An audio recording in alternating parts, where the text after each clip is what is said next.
Hello viewers, welcome to new PowerPoint tutorial video. Previously we discussed about how to open PowerPoint. Today discuss about basic presentation layout or sliding creation. তো আমাদের আগে যে ভিডিওটা ছিল ভিডিওতে আমরা প্রেজেন্টেশনের basic কিছু আলোচনা করেছিলাম। তো আজকে তার দ্বিতীয় পর্বে আমরা আলোচনা করব how to make multiple slide and what is layout এটা নিয়ে আলোচনা হবে।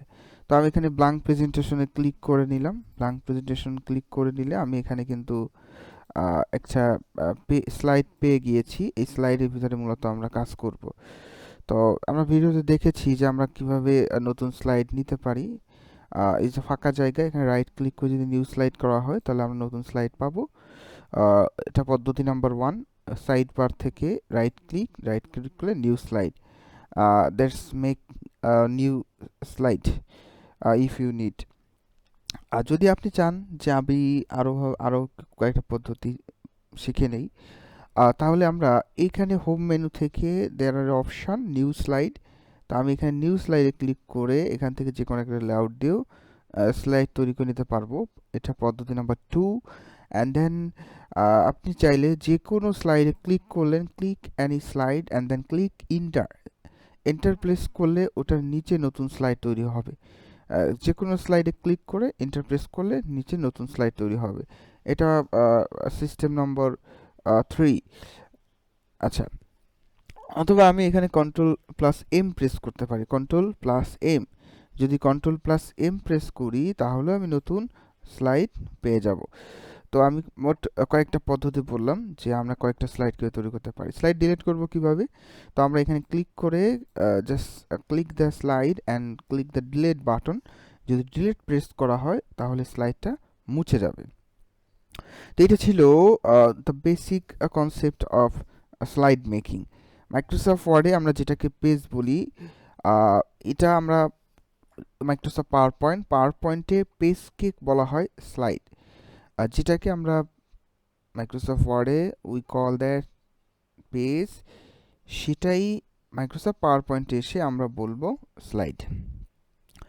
এবার আসি লেআউট। What is layout? তো আমি এখানে যে স্লাইডটা নিয়েছি, you can see there are 2 box. উপরে একটা বক্স, নিচে আর একটা বক্স, টেক্সট বক্স বলি আমরা এটাকে। তো এই যে টেক্সট বক্স আছে, এখানে দুটো বক্স আছে, but you need lot of more text box. You can choose default text box setting on layout. এখানে লেআউটের ভিতরে যদি যান, এখানে দেখেন দুটো text box, there are 2 text box. এই যে টেক্সট বক্স, এই যে text box. If you need or more text box, you just change the layout. এখানে আমি টাইটেল স্লাইড আছে, এখানে দুটো text box, but I need more text box. তাহলে আমি এখান থেকে টাইটেল অ্যান্ড কন্টেন্ট নিব। দেখেন এটা আর একটা লেআউট। এখানেও দুটো টেক্সট বক্স আছে, বাট এটা সাইজটা ডিফারেন্স, এটা আর একটু বড়। তো এখানে সহজ ভাষায় যদি আমি বলি, slide layout means lot of text box variation. বিভিন্ন ধরনের টেক্সট বক্সের ভেরিয়েশন আছে, আপনি চাইলে সেগুলো আপনার প্রয়োজনীয় খাতিরে আপনি চেঞ্জ করে নিতে পারেন। You can change your layout text box by your requirement. দেখেন এখানে দুটো টেক্সট বক্স পাচ্ছি, একটা বড়, একটা স্মল, একটা বড়। তো আমি যদি চাই যে না এটাই আমার হচ্ছে না, I need another variation of text box, then I will click layout. দেখেন এখানে টু কন্টেন্ট নামে একটা টেক্সট বক্সের সেট আপ আছে। টেক্সট বক্সের সেট আপ যদি টু কন্টেন্ট নিই, দেয়ার আর 3 টেক্সট বক্স, এখানে একটা, এখানে একটা, এখানে একটা। If you need 2 contents on left side right side, then you will choose this layout. এই লেআউটটা করলে আমরা করতে পারবো কি, সহজভাবে আমরা করতে পারবো। আমাদের কিন্তু টেক্সট বক্স ক্রিয়েট করা লাগে নাই, আমরা অটোমেটিকলি এই টেক্সট বক্সগুলো পেয়ে গেছি। এটাকে আমরা সহজ ভাষায় লেআউট বলতে পারি। Lot of set up, text box set up automatically করা আছে, সেগুলো আমরা ইউজ করতে পারি। আপনার যদি এটাও না পছন্দ না হয়, আর বেশি দরকার হয়, তাহলে আপনি এখানে কম্পারিজনে ক্লিক করতে পারেন উইথ সাইড বার। এই যে আমি এটা চয়েস করতে পারি। তো basically layout is set up of lot of text box. আমরা টেক্সট বক্স দিয়ে অটো সেট আপ করার রেডিমেড ডিজাইন যেটা আছে, সেটাকেই বলতে পারি লেআউট।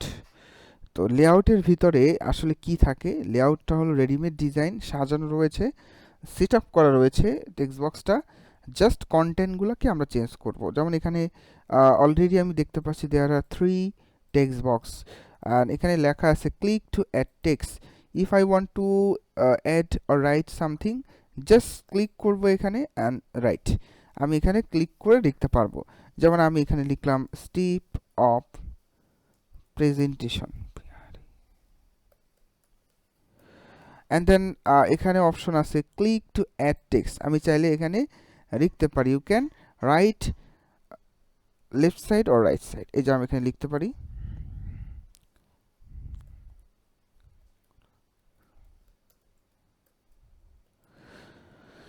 আচ্ছা, তারপরে আমি যদি চাই এখানে আমি শুধু যে অনলি টেক্সট অ্যাড করতে পারবো, নট লাইক দ্যাট, এরকম না, শুধু টেক্সট অ্যাড করতে পারবো বিষয়টা এমন না।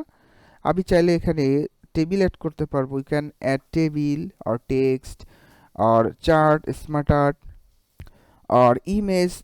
দেখেন আমি এখানে চাচ্ছি I want to add a image not text, তো জাস্ট ক্লিক করবো এখানে। I am using Windows 10 and Windows sorry Microsoft version Windows 10 also, and Microsoft version হচ্ছে 2013। তো সেক্ষেত্রে এটায় কিছু ভ্যারিয়েশন আছে, যেমন এখানে ওয়েব আছে, সেটা নাও থাকতে পারে। তো শুধু পিকচার এটাও থাকতে পারে যদি এটা অফিস 2010 হয়, 2010 হয়। There are some variation on office version 2010 and 19।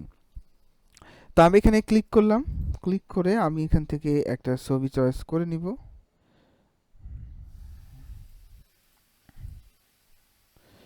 এই ছবিটা আমি এখানে চয়েস করে নিলাম।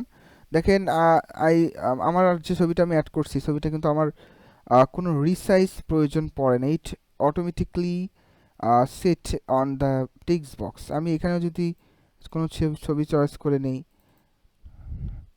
ইট is do not need to resize, এটা অটোমেটিকলি রিসাইজ হয়েছে because of the text box.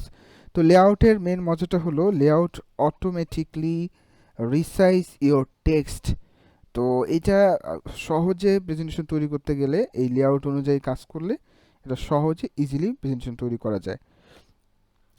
আশা করি আপনারা এত লেআউটের বিষয়টা বুঝেছেন। আমরা সামনে আরও নেক্সট বিষয়ে আলোচনা করব।